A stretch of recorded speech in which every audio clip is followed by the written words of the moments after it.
Well, a major flood warning has just been issued in southeast Queensland. Anna Rawlings is live from Coomera Sandbag Depot. Anna, which river is of concern here?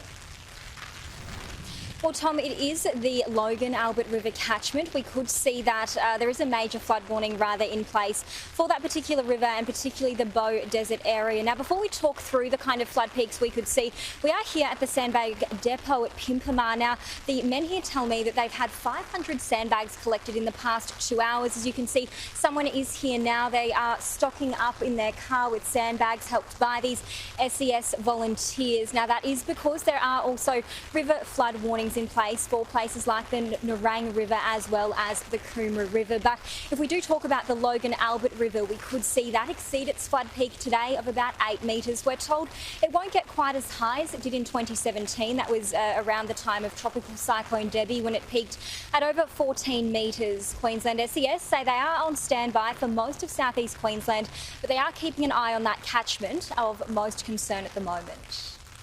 We are carefully watching that Logan Albert River area this morning, and we'll do so for the remainder of today. Now, we were told it was going to be predicted to be about 150 millimetres of rainfall today, and the effects of that are already being seen across the Gold Coast, up in the hinterland. Near Tamborine Mountain, a resident had to be evacuated. There was a bit of a landslide at her property. We saw the house pretty perched precariously up there, as well as her front gate. That's completely been washed away. There are a number of road closures in place. The good news, though, is we could see this weather conditions start to ease over this afternoon going into tomorrow, although the Queensland SES say it doesn't mean we're out of the woods yet. As you can appreciate, the ground is so water sodden at the moment. It doesn't take a lot of rain to bring the waters back up again. So we're certainly not suggesting that we're through this at all at this point in time. Even though the weather system may move offshore, there is still going to be significant risk in the community for the coming days.